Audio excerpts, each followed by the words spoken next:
開始得有啲突然，成日都話想拍拖。正所謂遲到好過冇到，擇日不如撞日。而今日我就開始拍 YouTube。本身想拍低今日飲茶，但係真係估唔到，我已經食到就嚟尾聲，我先處理好呢個技術性失誤嘅問題。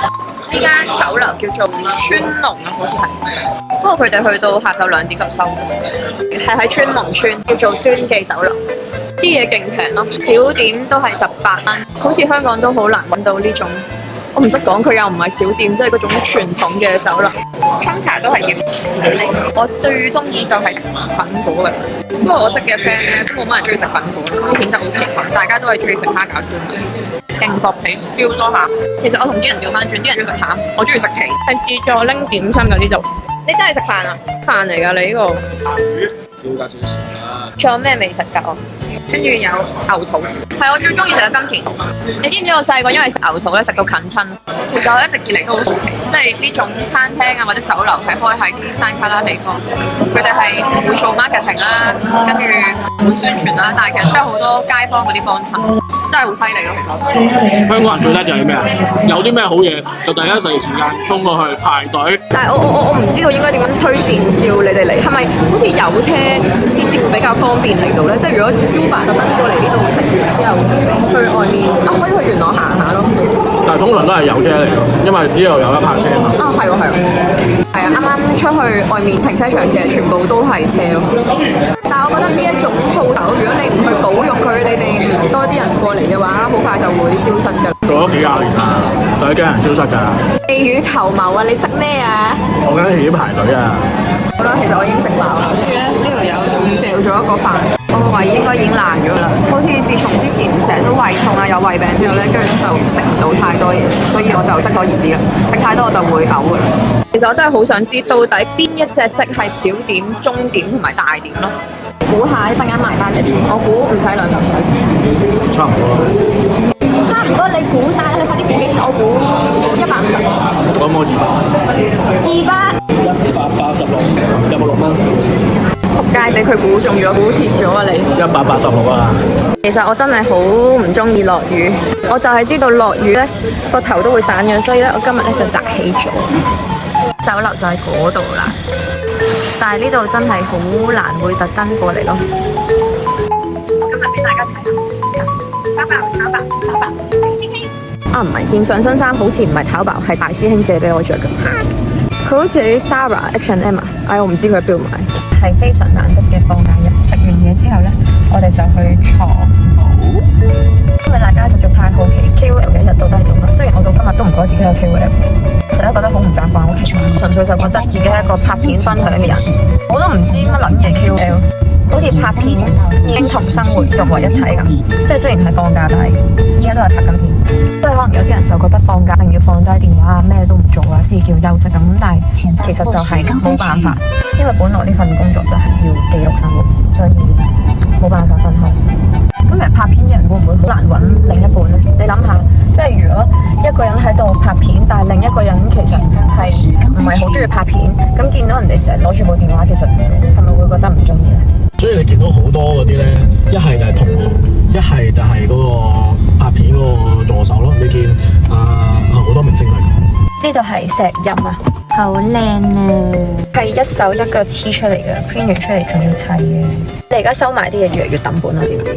整好鬼耐啊，買都冇咁貴啊。其實要每日收埋一樣嘢真係唔容易，即係你話拍一條咁樣收埋嘢嘅片呢，其實係唔難，但係你要每日都做，恆常都做呢，係勁難咯。有已經堅持咗3年幾啊，我都唔知係愛定責任。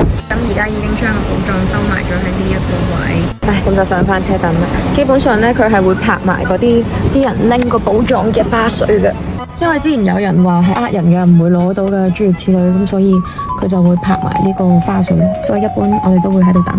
咁就視乎嗰個位置同埋嗰個寶藏吸引程度咯。一般嚟講都係好快就俾人攞嘅，最快幾分鐘啦。有時比較耐嘅可能就15至到20分鐘或者30分鐘咁樣。咁等嘅期間就再同大家講多少少拍片呢個行業到底係點樣揾錢啦。我想同你講，其實拍幾多條片，藏幾多寶藏，整得幾辛苦都好，其實都係冇錢。即係 IG Views 咧就唔似 YouTube 啦 ，YouTube 可能會透過播放時長啊、觀看率啊，我唔知啊，咁就會有錢啦。IG 係完全都係冇嘅。咁所以換句話嚟講咧，我哋搞幾多嘢都好咧，就算有幾多人睇條片，有幾爆都好咧，都係唔會有任何錢嘅。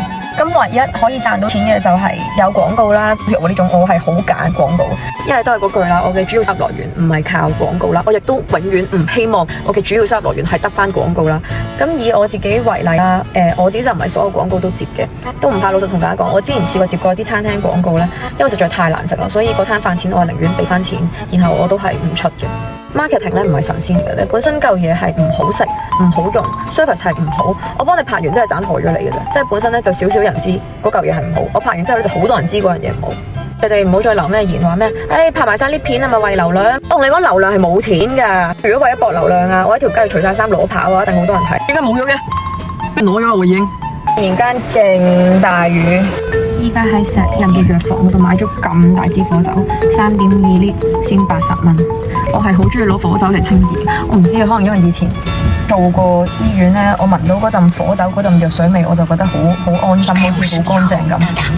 特別係呢排好突病，我自己早2個禮拜都病咗。其實我以前住過喺呢度附近，不過唔係住咗好耐，好似住咗半年零至9個月左右。好多人都唔知點解我咁中意買底褲。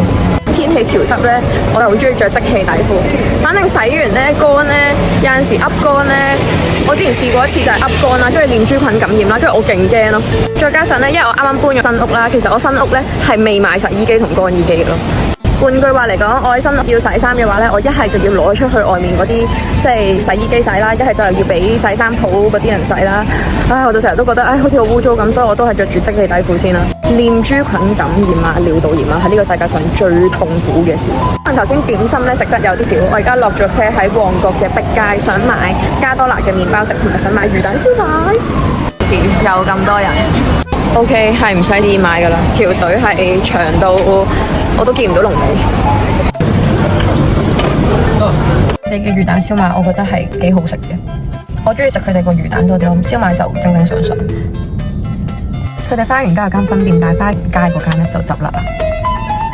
不過大家似乎對魚蛋燒賣係非常講究。如果我話呢間好食，可能又會有人話我係垃圾口。頭先喺碧街嗰間加多拿排隊排到黐撚咗線，所以而家去勝利道呢邊，我發覺呢度係冇人嘅咯。但係點解有咁多間加多拿嘅咧？即係佢係有分蛋糕店同麵包店。喂，真係冇人嘅喎呢度大佬，我去前面間麵包店睇下先。我發覺咧，我真係幾招財。頭先一講冇人，一嚟到又有人啦。哇，嗰個芋頭酥都幾正。買咗呢啲。買咗咁多，但係其實我都驚食唔晒，其實我仲有好多都覺得好食咯，但係即係呢啲買完食唔晒咧，反而就唔好食啦。搞笑咯，呢個係咩嚟？所以如果大家想買加多拿又唔想排隊嘅話咧，勝利道呢邊間鋪咧係冇乜人嘅，但係我覺得就唔係好近地鐵站咯，即係你哋要行勁遠。我想試呢個牛油年糕好耐啦，佢呢個仲要係鹹蛋黃味。等我食下先。係幾好食嘅，係比較脆咯，但我中意煙韌呢個嘅，但唔係唔好食嘅。麻薯布甸包呢個開心果味，呢個咧其實只要擺咗1晚咧就會出水，跟住就會唔好食噶啦。好食啊！就係爆漿流心，呢個係原味，但係我覺得佢真係偏硬，咬落去都知硬。總結嚟講咧，我係中意食偏煙韌嘅，如果中意食偏脆似餅乾質地嘅話，就去加多拿。我自己中意 fresh 多啲，之後成日出 story 影嗰間，呢間係偏脆偏硬，但係我中意食煙韌嘅，我覺得佢滿足唔到嗰種咀嚼嘅慾望。試埋呢個開心果添，但係我覺得同鹹蛋黃應該都係一樣。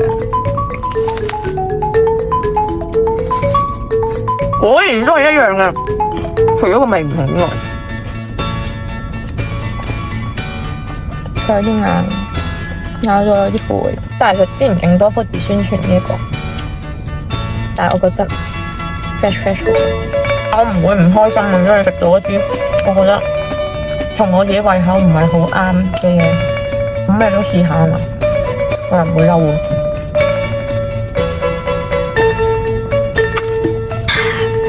正。今晚分分鐘又唔使食飯。總括而言，如果牛油年糕你哋係中意食嗰種好脆啊、比較乾身啊、曲奇口感咧，你哋就買加多拿。如果你中意食堅硬啲嘅口感嘅話咧，就去 Fresh 啊，或者可能仲有其他，我未試到，我會再試下。頭先喺架車度瞓着咗，依家咧就翻嚟。我見而家冇落雨咧，我就想帶 Luna 出下街，因為呢幾日都落雨，所以冇帶佢行街。媽媽帶你街街好冇？會好冇啊？街街，咁你坐好先，坐好先有街街。sit，坐好。呢個係趴低嘅。唔知係咪金毛都係啲比較興奮嘅狗？呢隻神獸咧就成個日都好興奮嘅，要教佢冷靜。Luna 咧係有識呢個隨行訓練嘅。換句話嚟講咧，其實甩咗繩咧，佢都唔會周圍走，佢係會跟住我嘅。但係喺香港放狗咧係唔可以甩繩嘅。我細個嘅夢想就係養一隻金毛，然後大個就做到啦。頭先我買咗咁多罐嘢，都係77蚊咋。頭先晏晝食得有啲飽，依家夜晚未諗到食乜。今日係咁多先啦，我嘅第一條 YouTube 片就由神獸做結尾啦。拜拜 ，ouch，鋪到仲神撚化西啊！